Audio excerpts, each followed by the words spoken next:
इसके पहले के वीडियो में हमने देखा था कि तुलसीदास की स्वरचित रचना रामचरितमानस में से एक घटक है, वह है किष्किंधा कांड। और उस किष्किंधा कांड इस घटक से उन्होंने जो उस घटना में से वहाँ उसमें जो राम की जो कथा है उनकी उस घटना में से एक प्रसंग लिया था, और वही प्रसंग हमें इस कविता के माध्यम से पढ़ने के लिए है। और उसका पहला वाला हिस्सा जो था वह इसके पहले के वीडियो में है, और ये दूसरे वीडियो में दूसरा भाग है।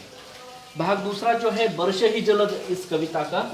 और हम अब कोई प्रस्तावना नहीं देना चाहेंगे, क्योंकि इसके पहले भी उसके बारे में बहुत कुछ विचार विमर्श हमारा हो चुका था। अब ये वाली कविता में जो बचा हुआ भाग है वह इस वीडियो में हम आपको समझाएंगे। देखिएगा, यहाँ पर है कि दादूर धुनी चहु दिशा सुहाई। अब इसके पहले और एक बात ध्यान में रहने देना जरूरी है कि तुलसीदास जी का यह जो लिखित पद है, और इन पदों में जैसे कि यह जो चौपाई है तो तुलसीदास जी लिख रहे हैं, लेकिन इसमें जो वर्णन है तो प्रभु राम उस जंगल में वनों में बैठकर वो राह देख रहे हैं कि कब वह बारिश थमेगी और उन्हें आगे जाना है सीता को लाने के लिए। लेकिन जब बारिश होती है तो बारिश के समय पर जो इस प्रकृति में बदलाव होता है उस बदलाव का वर्णन तुलसीदास जी कर रहे हैं, लेकिन माध्यम है श्री राम।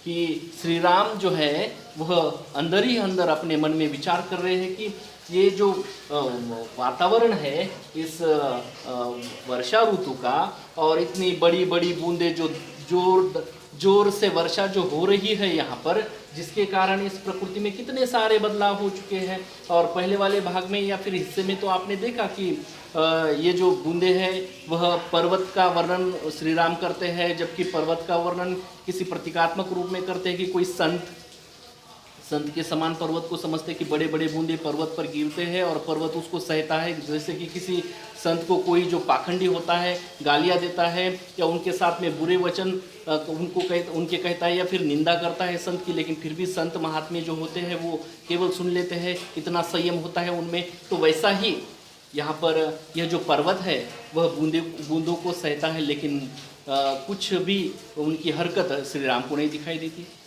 तो कितना सुंदर वर्णन यहाँ पर तुलसीदास जी ने श्री राम के विचारों का किया है। देखिए, अब इसमें हमें देखना है कि अब आगे क्या हुआ। आगे के चौपाई में भी लिखते हैं, दादूर धुनी चहु दिशा सुहाई। बहुत सारी बारिश हुई, बहुत सारा पानी है। अब मात्र जहाँ पर भी छोटे छोटे तालाब है या फिर कोई छोटे छोटे गड्ढे हैं जिसमें पानी भरा हुआ है, उनमें दादूर का मतलब है मेंढक। जो मेंढक है जो डराव कर रहे हैं।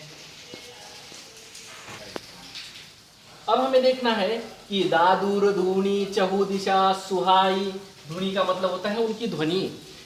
इन मेंढकों की ध्वनि चारों दिशाओं में फैल रही है, सबको सुहावनी लग रही है। और उनका वह डराव करना या फिर उनका जो टराव करना जो है इन मेंढकों का, यह श्री राम समझते हैं कि यह श्री राम को इस प्रकार दिखाई दे रहा है कि जैसे कोई वेद पढ़ही जनुवटु समुदाय। जो कि वेद का पठन करने वाले जो शिष्य होते हैं, समुदाय शिष्यों का या फिर विद्यार्थियों का जो समुदाय होता है, वह समुदाय किस प्रकार रट कर उस वेदों के छंदों को पढ़ लेते हैं। और रट कर जिस प्रकार पढ़ लेते हैं सभी एक ही सुर में, उसी प्रकार यह प्रकृति में ये जो दादूर है, ये जो मेंढक है, टराव की आवाज़ें निकाल रहे हैं। और फिर लिखते हैं ये सूरदास जी कि नव पल्लव भय विपट अनेका। नव पल्लव भय विपट का मतलब होता है वृक्ष। नव पल्लव भय विपट अनेका। अब प्रकृति के सुंदरता का वर्णन करते हुए प्रभु राम जी देखते हैं कि इस बारिश के कारण जो भी पेड़ पौधे हैं उनको नए नए पत्ते आ रहे हैं। हम उनको कोंपले कहते हैं, कोंपल। तो नए नए कोंपले धारण कर रहे हैं यह वृक्ष। और उन वृक्षों का कोपल धारण करना इस भांति दिखाई दे रहा है जैसे साधक मन जिस मिले विवेका। साधक का मन जस मिले विवेका। विवेक का मतलब होता है ज्ञान। जिस प्रकार साधक को कोई जो साधक होता है, साधना करने वाला व्यक्ति, और साधना का फल, साधना का कार्य सफल होने के बाद उसे फल के रूप में ज्ञान प्राप्त होता है। तो उसी प्रकार यह वृक्ष में जो कोंपले उठ रही है, जो नए नए पत्ते आ रही है, वह पल्लव नए पत्ते उस वृक्ष को देखकर वे प्रभु राम समझते हैं कि वह इस प्रकार दिखाई दे रहे हैं जैसे कोई साधक की तपश्चर्या सफल हो चुकी है और उसे फल के रूप में ज्ञान, बहुत सारा ज्ञान मिल गया है, और उसी प्रकार यह वृक्ष यहाँ पर दिखाई दे रहे हैं। आगे लिखते हैं, अर्क जवास पात बिनु भयऊ। अर्क जवास, अर्क का वृक्ष, जवास का वृक्ष, ये जो है इनके पत्ते अब झड़ चुके हैं। मतलब बरसात के दिनों में अर्क एवं जवास पेड़ों के पत्ते झड़ जाते हैं। अर्क जवास पात बिनु भयऊ, जस सुराज खल उद्यम गयहु। जस सुराज खल उद्यम गयहु।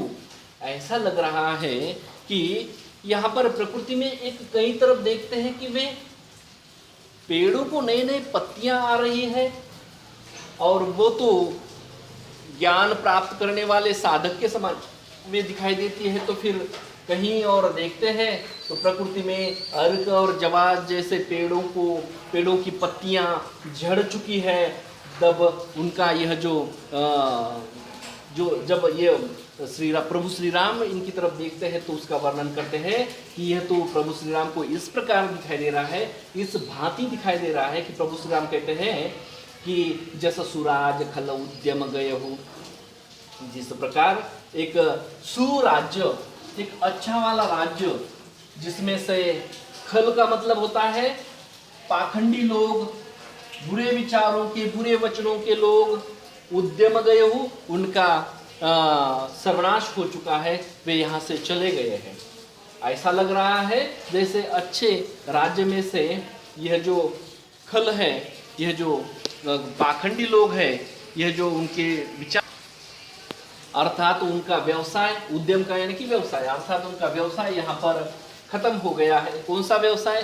कि कानाफूसी करना किसी, या फिर जो खल है या फिर दुष्ट लोग होंगे तो जिसमें चोर वगैरह उचक्के होंगे तो फिर वो चोरी करना, ये सारे जो व्यवसाय है किसी अच्छे वाले राज्य में, ये जो व्यवसाय करने वाले ये जो लोग हैं, तो इन बुरे व्यवसायों का अंत हो चुका है। और यह जो किसकी तरफ देखकर उन्हें लगता है कि अर्क और जवास के पत्ते जिस प्रकार झड़े हुए वे देखते हैं, और झड़े हुए पत्तों की तरफ देखकर, वृक्ष की तरफ देखकर श्री राम को लगता है कि सुराज्य में से अब यह दुष्टों का सर्वनाश हो चुका है, उनका व्यापार ही बंद हो चुका है। अब आगे लिखते हैं तुलसीदास जी कि खोजत कहु कतहु, खोजत कतहु मिलहि नहीं धूरी। अब धूरी का मतलब यहाँ पर होता है धुआं। धूरी का मतलब है धुआं, हम कहेंगे उसे धूल, धुआं नहीं, धूल, धूल जो जमीन पर होती है ना, वो परत, वो धूल। खोजत कतहु मिलई नहीं धूरी। श्री राम जी कहते हैं कि बरसात इतनी हो चुकी है, और इस बहने वाले बरसात के कारण पानी बह रहा है इस भूमि पर से, तो उस भूमि के ऊपर जो परत थी इस धूल की, वह जो परत ही पूरी तरह से गायब हो चुकी है। अब खोजत कतहु मिलई नहीं धूरी। देख रहे हैं श्री राम इधर उधर, खोज रहे हैं कि कहीं धूल मिलती है क्या, तो फिर कहीं धूल ही नहीं दिखाई दे रही है। सारी की सारी धूल मिट्टी इस पानी ने बहाकर, वो पानी उसे बहाकर लेकर चली गई है। तो वे कहते हैं, तुलसीदास जी लिखते हैं कि श्री राम को कहीं पर भी धूल नजर नहीं आ रही है। जमीन की परत पर, जमीन पर कोई भी धूल की परत नजर नहीं आ रही है। तो वह श्री राम को इस प्रकार, इस भांति श्री राम उसका वर्णन करते हैं कि कहते हैं का करई क्रोध जीमी धर्म ही दूरी। जिस प्रकार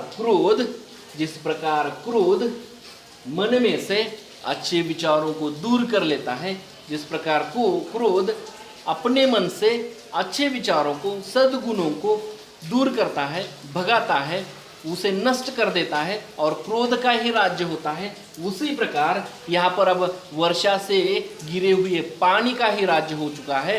ये वही यहाँ पर इधर उधर दिखाई दे रहा है, कहीं पर भी धूल नजर नहीं आ रही है।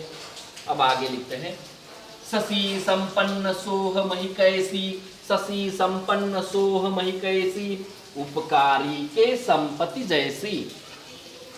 शशि संपन्न का मतलब होता है कि ये जो लहराने वाली जो धान होता है, ये हम उसे मराठी में पिक कहते हैं ना, तो लहराने वाला जो धान होता है यह इस खेत में, तो खेत हरा भरा हो चुका है, धान लहरा रहा है और लहराती हुई खेती को देखकर राम का मन मोहित हो चुका। और राम, मही का मतलब होता है यहाँ पर कि मही का अर्थ है पृथ्वी, तो पृथ्वी कर जहाँ देखते हैं तहाँ खेती में सभी तरफ वो हरा भरापन नजर आ रहा है। उसमें जो बोए हुए धान है, किसानों ने बोए हुए धान सभी तरफ ऐसे लहराते हुए नजर आ रहे हैं। सारी खेती, यह पूरी पृथ्वी एक हरी भरी उन्हें दिखाई देती है। और यहाँ पर श्री राम उसका वर्णन इस प्रकार करते हैं, अर्थात ये तुलसीदास इस प्रकार लिखते हैं कि उपकारी के संपत्ति जैसी, उपकारी के संपत्ति जैसी, जिस प्रकार उपकार करने वालों को संपत्ति मिलती है। उपकार करने वाला मतलब ये जो किसान है, यह खेती में धानों को बोकर, बीजों को बोकर अनाज उत्पन्न कर देता है और इन सारे समाज पर उपकार करता है। तो ये जो उपकार करने वाले हैं, उपकार करने वालों को जिस प्रकार संपत्ति मिलना यानी कि उसकी प्रसिद्धि होना, जिस प्रकार उपकार करने वाले की प्रसिद्धि होती है, जिस प्रकार किसी एक किसान ने बहुत सारा अनाज अपने कम खेत में से निकाला तो उसकी प्रसिद्धि हो जाती है, तो उसने कितनी मेहनत ली होगी और कितना सारा अनाज कम खेत में निकाला, तो वह हुई उसकी प्रसिद्धि। तो यहाँ पर प्रसिद्धि किसकी हो रही है? इस मही की हो रही है, इस पृथ्वी की हो रही है कि कितनी हरी भरी पृथ्वी दिखाई दे रही है कि जहाँ देखो तहाँ खेतों में धान ही धान लहरा रहे हैं और सभी तरफ हरा भरा ही नजर आ रहा है। अब आगे लिखते हैं तुलसीदास, नीसीतम धन खद्योत विराजा, नीसीतम धन खद्योत विराजा, जनुदम्बिन्न कर मिला समाजा। दम, ये जो है नीसीतम धन खद्योत विराजा, नीसी का अर्थ होता है रात्रि, तम का हो नीसी यानी कि अंधकार, और रात्रि, और तम घन विद्योत विराजा। खद्योत, खद्योत का मतलब है कि ये जो जुगनू कहते हैं हम उसे, जुगनू खद्योत। विराजा यानी कि उनका विराजमान होना या फिर घूमना वगैरह। नीसीतम, अब तम का अर्थ है अंधकार और नीसी रात्रि, रात्रि के अंधकार में ये जो खद्योत है, ये जो जुगनू है, जुगनू टिमटिमाते हुए घूम रहे हैं। रात्रि के समय का अब वर्णन यहाँ पर तुलसीदास जी करते हैं कि श्री राम कह रहे हैं, श्री राम देख रहे हैं कि रात्रि के समय में जहाँ देखो तहाँ अंधकार तो है, लेकिन अंधकार में श्री राम को क्या दिखाई दे रहा है कि टिमटिमाते हुए वे जुगनू दिखाई दे रहे हैं जो इधर उधर घूम रहे हैं वे, और उनका इधर उधर का घूमना और रात्रि में ही उनका घूमना श्री राम को इस भांति दिखाई देता है कि श्री राम के उस देखने का वर्णन तुलसीदास जी लिखते हैं, जनु दम्भिन कर मिला समाजा। जनु दम्भिन, तो जनु दम्भिन कर मिला समाजा, जैसे कि दम्भियों का कोई समाज यानी कि समाज, दम्भियों का कोई जो समाज होता है, चोरों पाखंडों का जो समाज होता है, जिस प्रकार रात में ही वो घूमता है, चोर पाखंड उचक्के डाकू जो भी है वो लुटेरे ठग, ये सब अंधकार में जिस प्रकार, अब देखिएगा ठग तो दिन में भी ठगते हैं, तो यहाँ पर हम उसका ये जो है ये समानार्थी शब्द है इनके लिए, तो फिर हम आपके सामने दोहरा रहे हैं।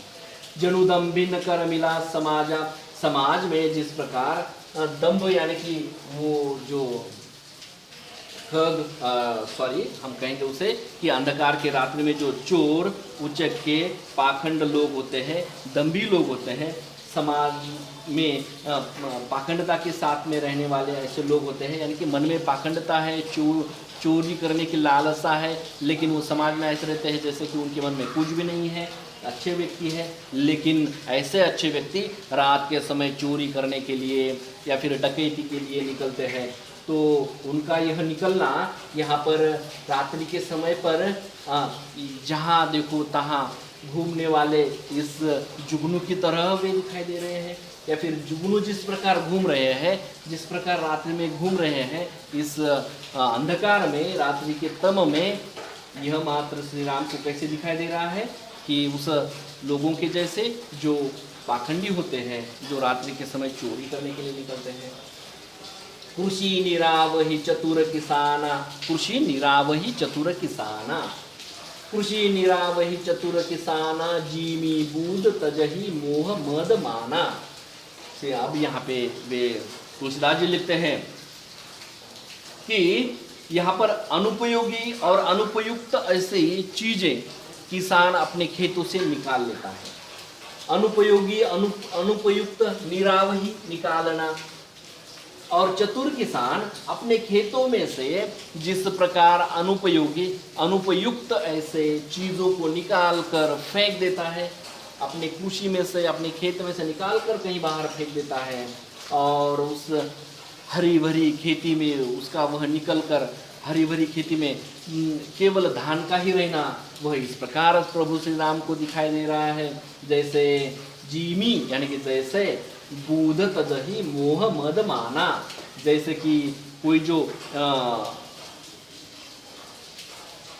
हम कहेंगे उसे कि कोई बुद्धिमान होता है, और बुद्धिमान व्यक्ति अपने मन में जो मोह है, मद है, या फिर मोह मद जैसे जो षड्रिपु है, इन सभी षड्रिपुओं को निकालकर वह अच्छा वाला व्यक्ति, वह सद्गुण व्यक्ति, वह बुद्धिमान व्यक्ति निकालकर उन्हें फेंक देता है, और केवल उसमें केवल बुद्धि अर्थात ज्ञान ही समाया जाता है, ज्ञान ही वहाँ पर अब रहता है, और वहाँ से मोह मद इस प्रकार के लालच सब कुछ निकल चुके हैं, केवल ज्ञान रह गया है उसके बुद्धि में।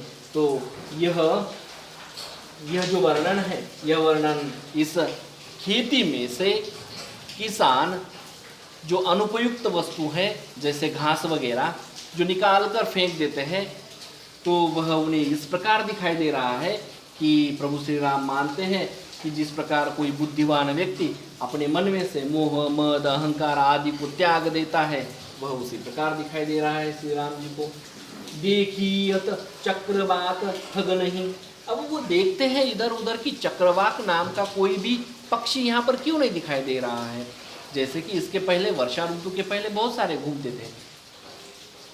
और देखिए चक्रवात खग नहीं, कली ही पाई जीमी धर्म पराई। अब यहाँ पर चक्रवाक पक्षी नहीं दिखाई दे रहे हैं, और उनका यह जो न दिखना, और इन चक्रवाक पक्षियों का श्री राम को न इन खेतों में या फिर उन वनों में न दिखना, श्री राम उसका तात्पर्य लगाते हैं कि यह उस प्रकार दिखाई दे रहा है। तो तुलसीदास लिखते हैं कि वे इस प्रकार दिखाई दे रहा है जैसे कि कली ही पाई जीनी धर्म पराही, कलयुग का जिस प्रकार आगमन होकर, कलयुग का आगमन होने पर धर्म नष्ट हो जाता है, धर्म नष्ट हो जाता है, वह उसी प्रकार दिखाई दे रहा है कि जैसे अब इस वर्षा ऋतु का आगमन होने पर यह चक्रवाक नाम का खग अब विलुप्त हो चुका है, यहाँ से कहीं दूर चले गए हैं। विविध जंतु संकुल महीव्राजा, विविध जंतु संकुल महीव्राजा, प्रजा बाढ़ जीमी पाई सुराजा, विविध जंतु संकुल महीभ्राजा। अब यहाँ पर है कि अलग अलग प्रकार के जो जीव जंतु है वह धरती पर शोभायमान दिखाई दे रहे हैं। क्यों? क्योंकि वर्षा ऋतु में आप देखते हैं अलग अलग छोटे छोटे प्रकार के नए नए कीड़े जो अपनी इसके पहले वाले कौन से भी ऋतु में नहीं देखे होंगे, वह मात्र आपको वर्षा ऋतु में दिखने के लिए मिलेंगे। वह वर्षा ऋतु में अलग अलग नए नए प्रकार के जंतु से यह पृथ्वी जो है यहाँ शोभायमान दिखाई दे रही है। और राजा का मतलब शोभा होना, तो शोभायमान दिखाई दे रही है। तो यह उस प्रकार दिखाई दे रहा है श्री राम को कि तुलसीदास लिखते हैं कि जिस प्रकार किसी प्रजा में या किसी राज्य में, सुराज यानी कि अच्छा राज्य, किसी राज्य में प्रजा की बढ़ोतरी होती है। प्रजा बाढ़ जीमी पाई सुराजा। अच्छे राज्य में जिस प्रकार प्रजा की बढ़ोतरी होती है, प्रजा बढ़ने लगती है, प्रजा वहाँ आने या फिर निवासित होने लगती है, और प्रजा में समाज की संख्या बढ़ने लगती है, लोगों की संख्या बढ़ने लगती है, तो यह मात्र इस पृथ्वी पर निर्मित होने वाले या फिर कहीं से या फिर इस जमीन के अंदर रसे हुए या कुछ महीनों तक छुपे रहे वो जीव जंतु जब वर्षा ऋतु के कारण बाहर निकल आते हैं, तो यहाँ पर पृथ्वी पर सभी तरफ जहाँ देखे तहाँ जंतु ही जंतु नज़र आ रहे हैं, छोटे छोटे, और छोटे जंतुओं से यह हरी भरी पृथ्वी और भी शोभायमान दिखाई दे रही है। इन कीड़ों से तब मात्र यह श्री राम मन में विचार करते हैं कि उन्हें इस प्रकार दिखाई देता है कि उनका यह विचार, यहाँ पर तुलसीदास जी लिखते हैं कि प्रजा जिस प्रकार किसी अच्छे राज्य में प्रजा बढ़ने लगती है, लोग कहीं दूसरे राज्य से उस राज्य में रहने के लिए आते हैं क्योंकि वह सुराज्य होने के कारण। अब आगे लिखते हैं, जहाँ तहाँ रहे पथिक थकी नाना। जहाँ तहाँ देखिए कि वर्षा ऋतु के कारण जब कहीं प्रवास के लिए निकले हुए लोग होंगे या कहीं जाने वाले, कहीं बाहर जाकर व्यवसाय करने वाले कोई व्यापारी रहे होंगे, वर्षा ऋतु के कारण जहाँ पर भी वे रुके हैं वहीं पर रुके हुए हैं क्योंकि वर्षा चालू है, बारिश चालू है, अब वो कहीं चल फिर नहीं सकते। तो उनका यह रुकना या फिर रास्ते से चलने वाले लोग वर्षा शुरू होते ही या फिर बारिश शुरू होते ही कहीं पेड़ के नीचे कोई रुकता है, कोई कहीं किसी का छोटा सा एक झोपड़ा होगा या फिर उसे हम कहते हैं कि झुग्गी होगी, तो किस झुग्गी के अंदर चले जाते हैं, या फिर अंदर बैठने के लिए जगह नहीं होती तो कोई झुग्गी के आजू बाजू में खड़े रहते हैं।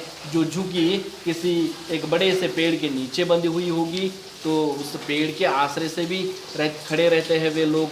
तो जहाँ देखो तहाँ लोग खड़े ही हैं, कहीं प्रतीक्षा में है कि यहाँ से अब कब बारिश कुछ देर के लिए रुके और वे अपने गंतव्य पर पहुँचे।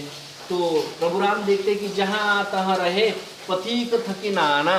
पथिक देख, ये रास्ते से चलने वाले जो पथिक है, तो ये प्रवासी जहाँ देखो तहाँ अपने अपने वहाँ एक खड़े रहने के हिसाब से, उस स्थान के हिसाब से खड़े रहे हैं, यहाँ वहाँ या किसी आश्रय से खड़े रहे हैं। कोई अंदर कहीं किसी एक झुग्गी में छुपा हुआ होगा या कहीं कोई इस पेड़ के नीचे या फिर कोई पेड़ के ऊपर बैठे हुए, जहाँ देखो तहाँ लोग दिखाई दे रहे हैं। और उनका यह बैठना या दिखना या फिर उनका वह रुकना इस प्रकार शोभायमान इस प्रकार दिखाई दे रहा है जैसे कि जीमी, यानी कि जैसे इंद्रियगण उपजे ज्ञाना। इंद्रियगण उपजे ज्ञाना, अपने जो शरीर में सभी प्रकार के जो इंद्रिय होते हैं, अब इंद्रियों में ज्ञान का प्रकाश उपज गया है।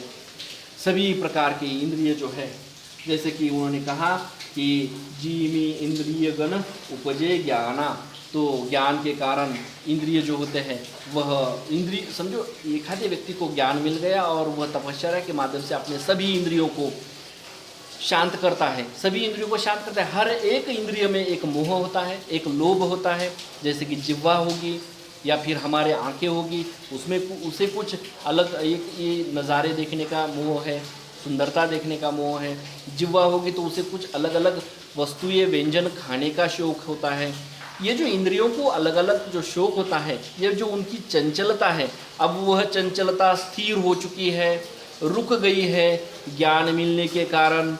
तो जब ज्ञान मिलने के कारण या ज्ञान प्राप्त होने के कारण व्यक्ति के इंद्रियों का मोह खत्म होता है, वह स्थिर हो जाते हैं, तो वह उनका स्थिर होना यहाँ पर कहीं पथिक वर्षा ऋतु के कारण जहाँ तहाँ खड़े हुए नजर आ रहे हैं, तो प्रभु श्री राम को वे इस प्रकार दिखाई देते हैं जिस प्रकार कोई समझदार व्यक्ति, सज्जन पुरुष के सभी मोह में लिपटे हुए इंद्रिय अब स्थिर हो चुके हैं, अब वो मोह के पीछे नहीं भाग रहे हैं, उसी प्रकार दिखाई दे रहे हैं।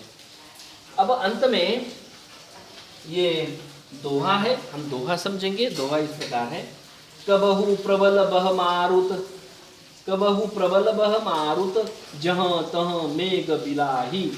वे कहते हैं कि प्रबल हो गया है, क्या मारुत का मतलब होता है कि पवन यानी कि हवा।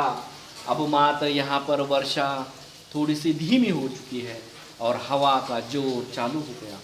हवा अब और भी बढ़ने लगी। हवा के जोर से, हवा के उसका जो एक हवा का जो झोंका है, उस झोंके से, उसके उस शक्ति से, उसके शक्ति से यहाँ पर जो ऊपर जो मेघ फैल चुके थे, एक हम कहेंगे कि ऊपर जो मेघ रुक चुके थे, वे अब मेघ फैलने लगे हैं, कहीं और दूसरी ओर चले जाने लगे हैं। इस हवा के झोंके के कारण, इस हवा के रुख के कारण, उनके दबाव के कारण ये जो मेघ है आकाश में जो रुके हुए थे, अब जो यहाँ तहाँ यानी कि जहाँ तहाँ इधर उधर फैल रहे हैं और वर्षा मात्रा अब धीरे धीरे कम हो रही है। वे कहते हैं कि यहाँ पर वायु प्रबल हो चुका है, जिसके कारण मेघ इधर उधर चारों तरफ बिखेर चुके हैं और वर्षा कम हो गई है। जीमी कपूत के उपजे, और यह मात्र उन्हें इस प्रकार दिखाई देता है कि जिस प्रकार परिवार में कोई कुपुत्र, जो अच्छा काम न करने वाला पुत्र होता है, वो, अब हम कहेंगे कि अच्छा काम से तात्पर्य यह नहीं है कि कुपुत्र, तो कुपुत्र का मतलब होता है कलंकित करने वाला, अपने परिवार को कलंकित करने वाला पुत्र कुपुत्र होता है।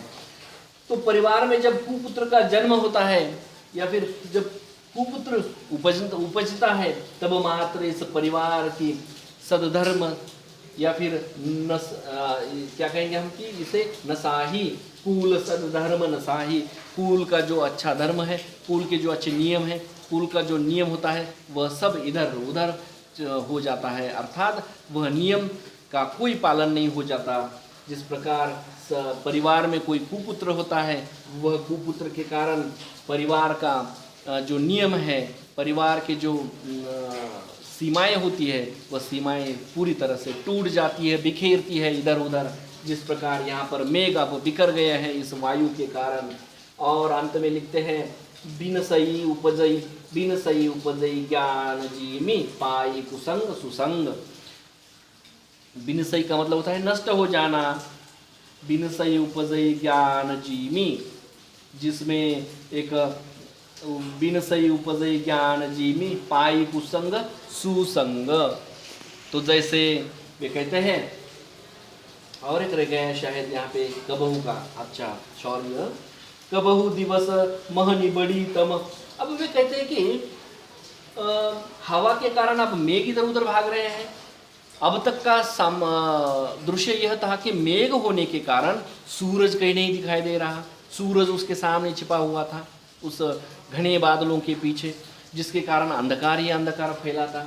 अब मात्र उस हवा के झोंके के कारण ये सभी नभ के जो बादल है इधर उधर भाग चुके हैं, जिसके कारण अब यहाँ पर एक समय जो दिवस महनी बड़ी तम, एक समय जो अंधकार था और अंधकार के पीछे अर्थात अज्ञान के पीछे यह अच्छाई छुपी हुई थी, अब यह अज्ञान नष्ट हो गया, अच्छाई बाहर आ गई, अर्थात सूरज का उदय हुआ। देखिए, कबहू दिवस महनी बड़ी तम, कबहुक प्रकट पतंग।